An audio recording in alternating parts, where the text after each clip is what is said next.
Thanks for staying with us. So join us on the show is the Chairman, Chief Executive Officer of the National Drug Law Enforcement Agency, NDLEA, Brigadier General Retired Mohammad Buba Marwa. Welcome to the show, sir. Thank you. Glad to be here. He will be discussing with us how his agency is combating the illicit drugs in Nigeria. You can join the conversation on 081-270-53687, 091-390-76948. You can also send us messages on YouTube and Facebook. We'll be happy to read your messages. So before we go... Go ahead. If it's a lie, it doesn't matter. Okay. If it's like, give me a paper and a pen. All right. Okay, so before we go into the interview, the ladies and I talk about NDLEA often. I mean, especially Mariam, she likes taking your story. Yes. And we're just really amazed at how you stay out of the focus. We don't see you a lot on paper, but we see your work. I mean, wonder, who is this person? We know you, but we don't see him out there enough. So we kind of admire the fact that you do more work than publicity. But is that intentional? Is that your strategy? Or exactly what's the plan to do more publicity? Or do you think it was better just to be doing the work behind and not seeing your face as often as we would like to? Thank you for the invitation. I would like to begin by appreciating TVC and your programs for our advocacy. It's very important. The media has a very, very important role to play in advocacy as far as drug abuse in Nigeria is concerned. Now, to your question, I think we like to see the work rather than the person behind it more. The effect is what we all are interested in more than my own publicity. That's the long and short of it.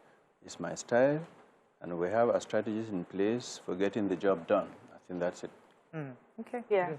So, sir, like you've heard, and many times you make fun of me here, that I like to take the NDLEA story, and it's for two reasons. Growing up, I've seen people who had so much potential, but drug use just, ended their life, sort of their life, but they couldn't achieve much. And then I'd watched a documentary one time where it showed a community, a huge community in America, where almost every household had either a drug user or a drug abuser or people, cooking meth, and that affected the whole community. So that sort of thing scares me. And when we hear you say things like there's a rise in substance use and abuse in Nigeria, we hear numbers like 15 million. We're hearing 1 in every 4 drug user is a woman. Those sort of things scare me. 15 years to 65-year-olds are users or abusers of substance, So why do we have these large numbers? And what is the plan towards helping eradicate it or reduce it?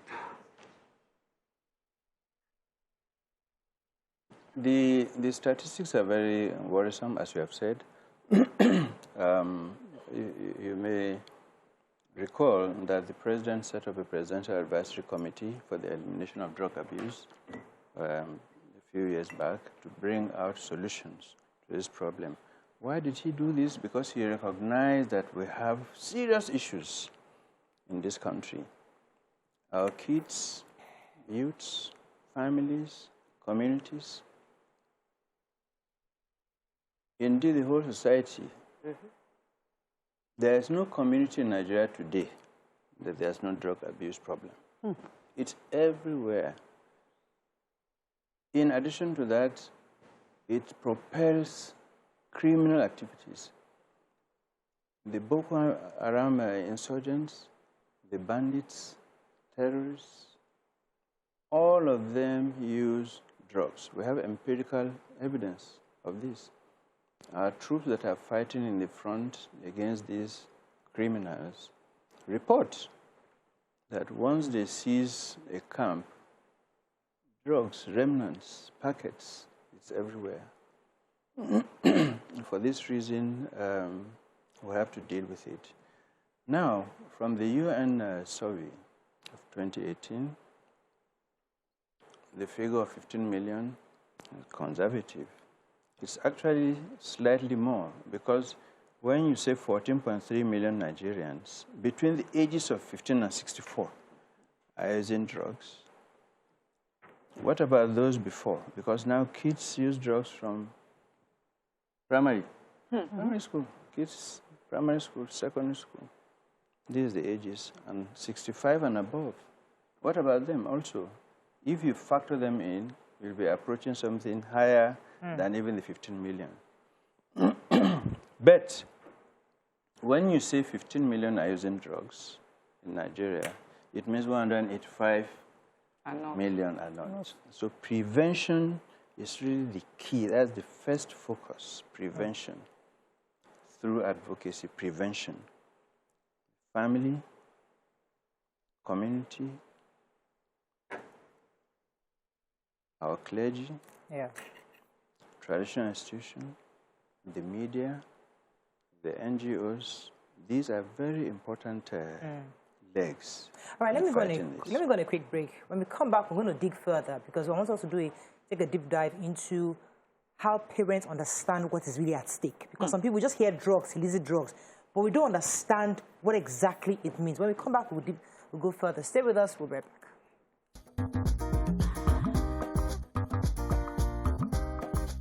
Stay tuned.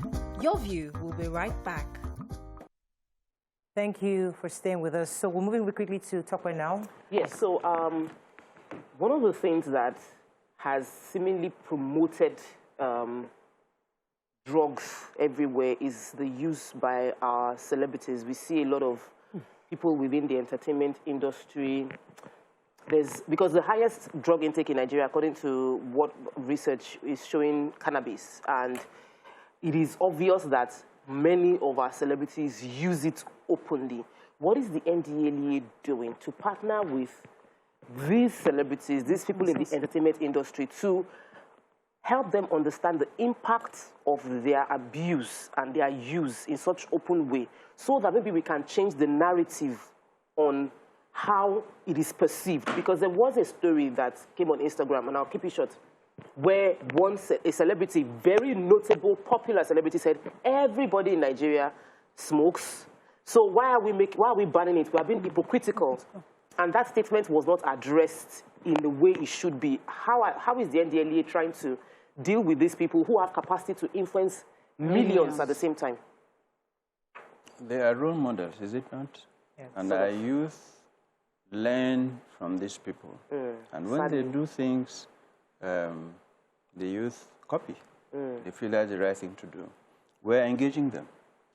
Some of them actually need counseling themselves and treatment. Maybe because of stigma, a few are shy. But I take this opportunity to say that, you know, the drug use is bad. We've always said that.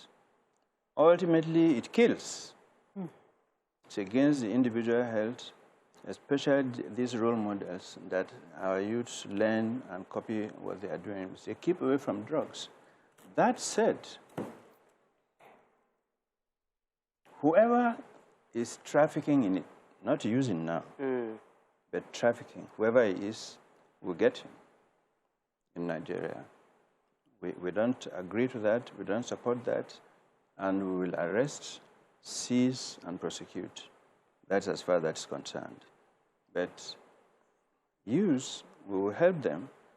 It's a health issue, we will help them, especially the role models. We are already having meetings with some of the celebrities, both in the south and in the north. Right. Okay. So I see a lot of work on, stopping traffickers from bringing in this, intercepting it at the point of source.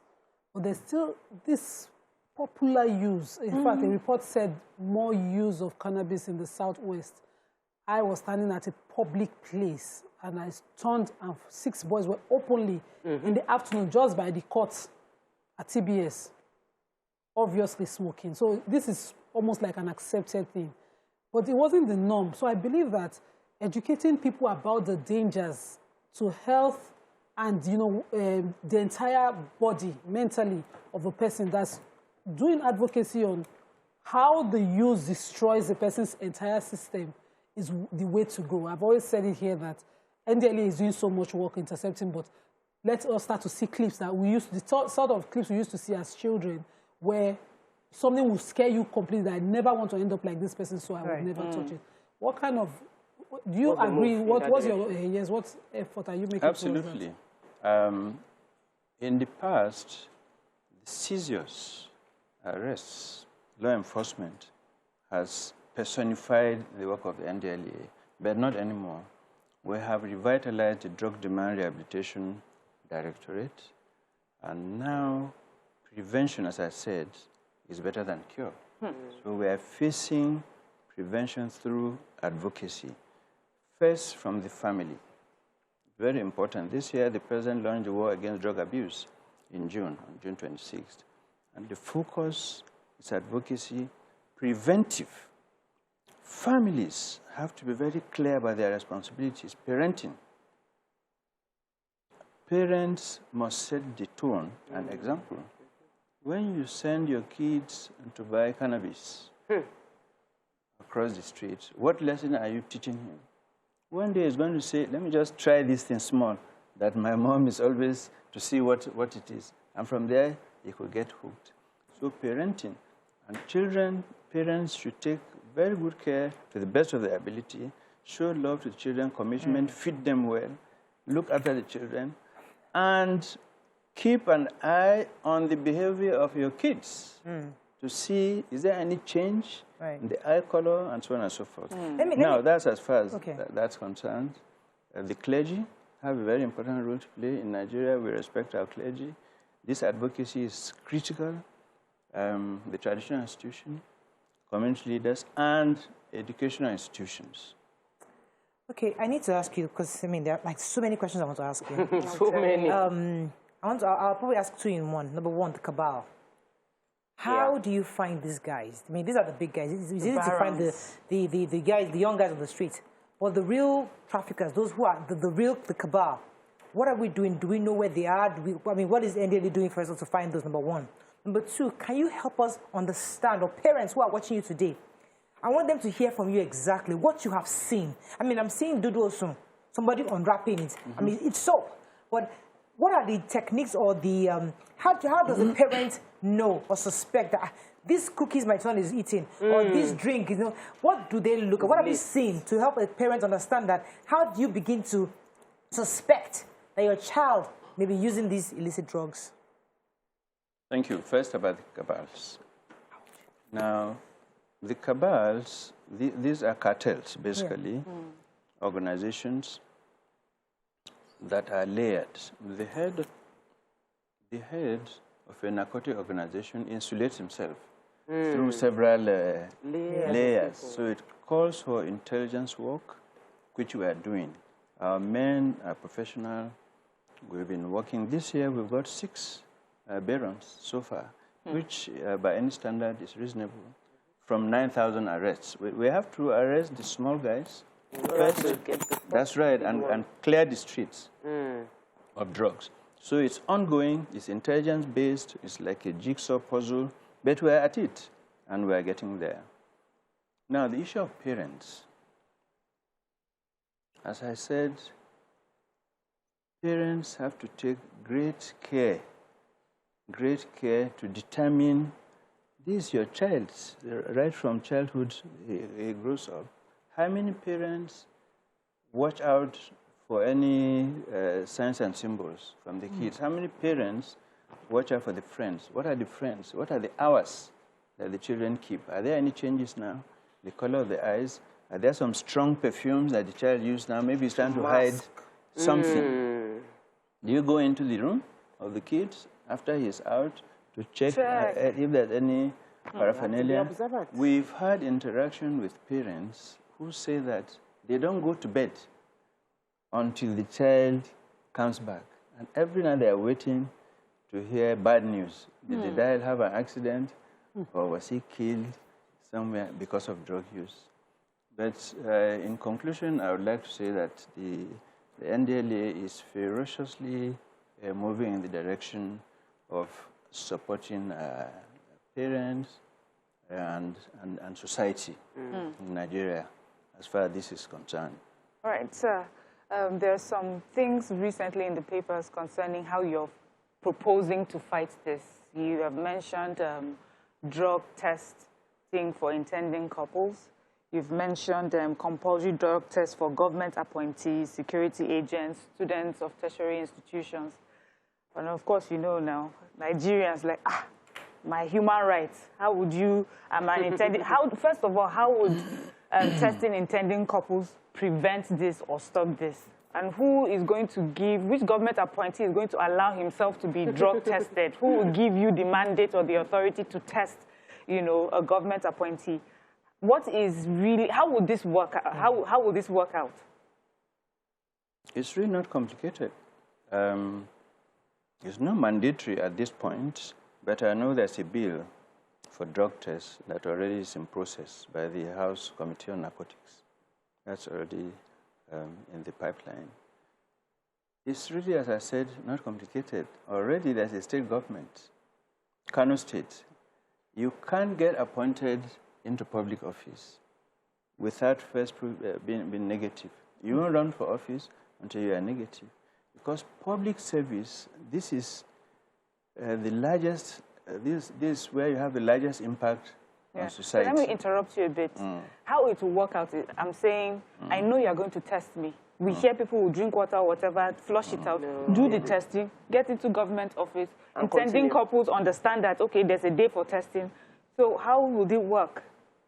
Let me tell you, I've had this conversation myself with some consultant psychiatrists, and they've said all this is theory. When they say you drink water or do something, and so on, no.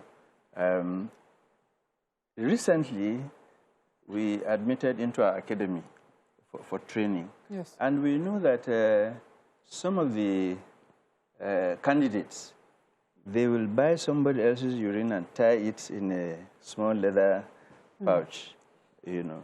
As soon as we discover that, we have to escort to make sure that it is genuine. Short of that, there's no way you can flush this thing. It stays for a certain determinate period.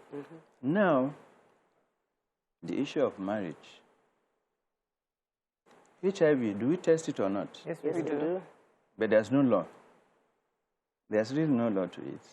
Genotype, we test, isn't it? In good faith, because we believe it is best for us. And if you ask you ladies here, which of you would love their daughters to marry a drug addict? I'll be surprised if anybody accepts. So why do you take that chance when you can actually test beforehand? So we're trying to reduce the use of it. And so when you as a young man knows that they're going to test, you cut down, and gradually maybe your spouse will assist over the years. Right. So it is very, very important. That's the purpose of it. Yeah. I want to quickly throw in two questions. One, I know for a long time Nigeria was seen as a transit country, and now we have moved from a country where drug passed through to a country that consumes hard drugs. Very worrisome. And we've seen a rising number of the second. What can we do?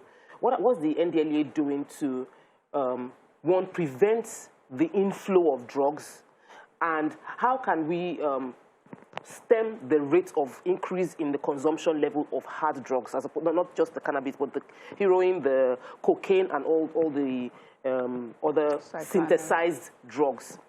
The second question is, there are young people concocting different things that don't look like drugs, but they are being used as drugs. They are medically prescribed drugs that young people are consuming at a very rapid rate. Their eyes turn blue, they faint, there are a lot of things that... What is the NDLEA doing to pinpoint these non-drug drugs that are being used? First about the transit before, isn't it? But from 2013 onwards, we also use heavily. Two things. Why do we have this situation? It's money. It's a business. There's no business where there's no productivity from the people, and they earn huge sums. So that's one propelling factor. The other propelling factor is poverty.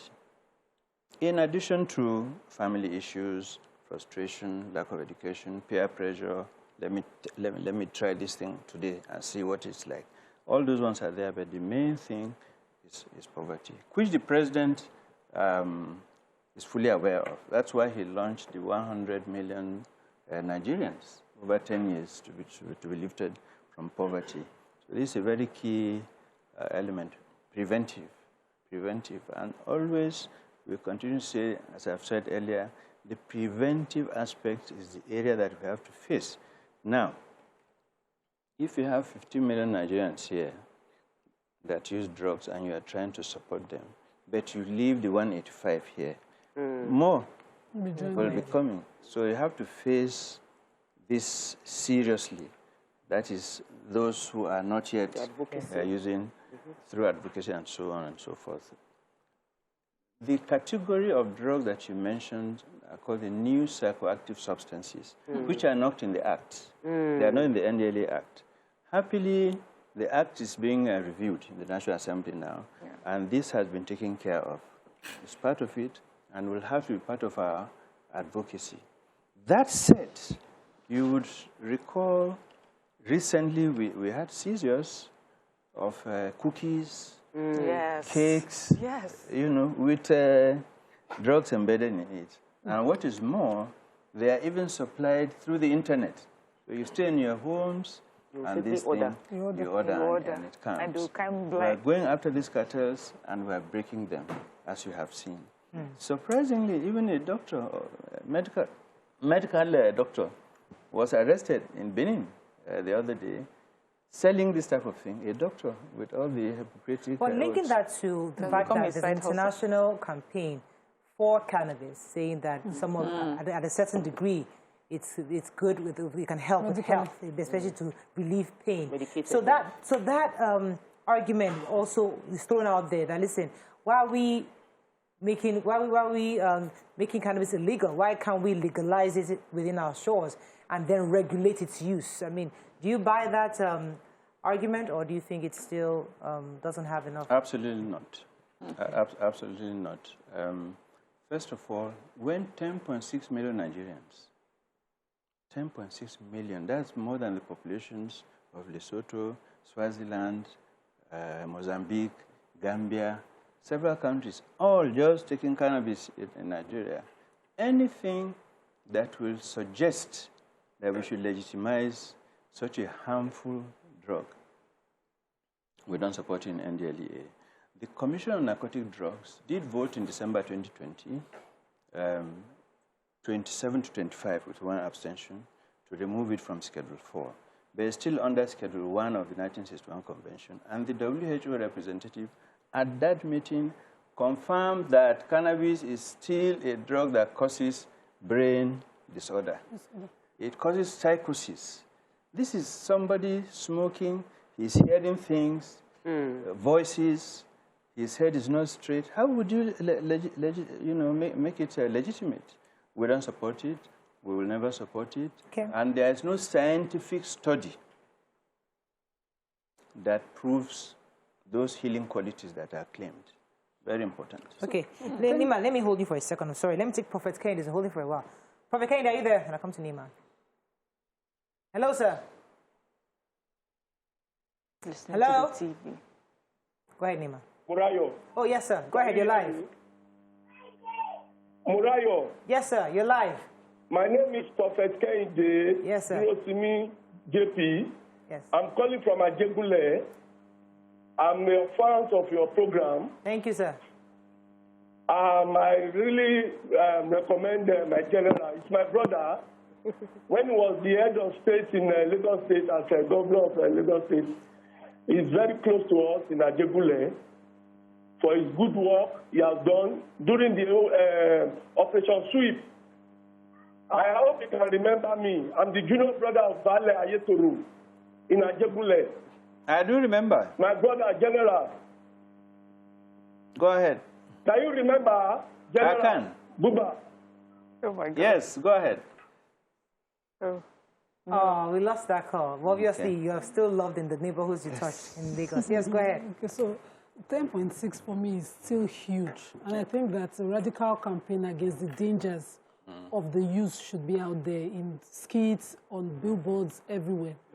Well, you recently also talked about 6 rehabilitation centers in 6 geopolitical zones within the country, which is a good one because we can get some of the 10.6 to the other side.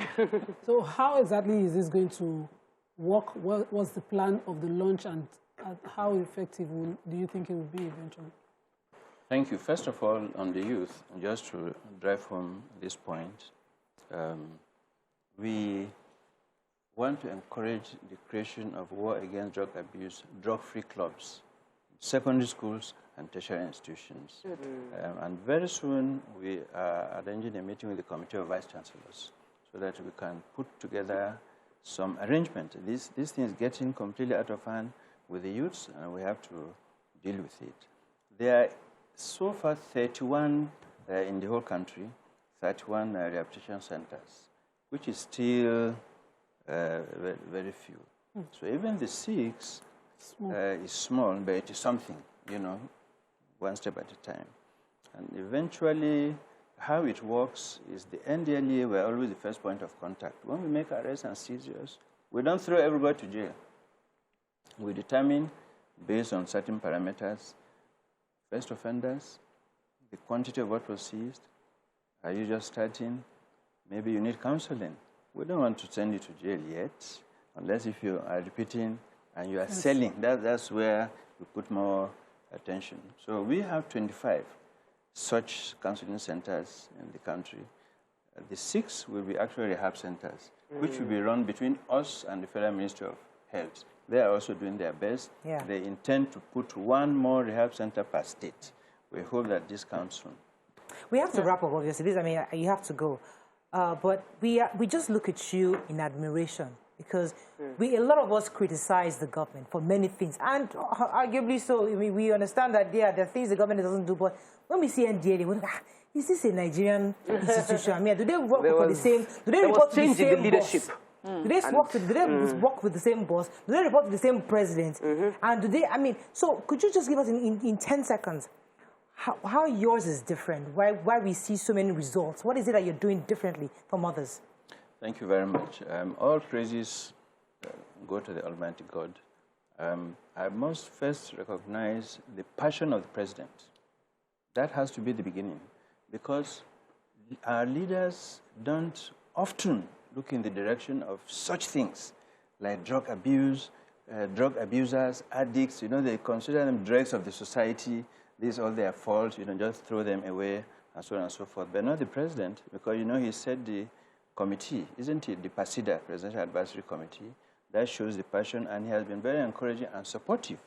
Now, let me tell you, when I took over, I found 188 widows and widowers within the last 15 years killed in line of duty. And when they are killed in line of duty, is the men, the personnel that contribute the money for them to buy the casket, to go for the burial and so on. How would you, alive and well, noticing this sort of thing, how will you commit yourself? No insurance, you think of your family and so on. But the president quickly approved money. So you have to look at that aspect. And then secondly, it's a matter of strategy. First, we had to motivate the workers, isn't it? Stagnation, they were there 20 years, most of them, no promotion, staying in one place, frustration. You can't give your best. We've resolved that with the Harmonization Committee and promoted 70% of the workforce. Wow. All right? So, and this is what they deserve. The liabilities, we are in the process of it. The training, we are now intelligence-led. We work closely with our partners, the Americans, the British, the French, the Saudi Arabia. We are doing more MOUs. So these are some of the things. We are getting tools. That's a longer shot. All right, thank you very much. So we've been speaking with the chairman and chief executive officer of the NDLEA, Brigadier General Mohammad Buba Marwa. Thank you so much for joining us on the show. We learned quite a few things from you. We're going to go on a break now. When we come back, we'll move on to other topics. Stay with us. We'll be right back.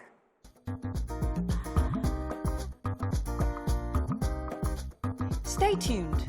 Your View will be right back.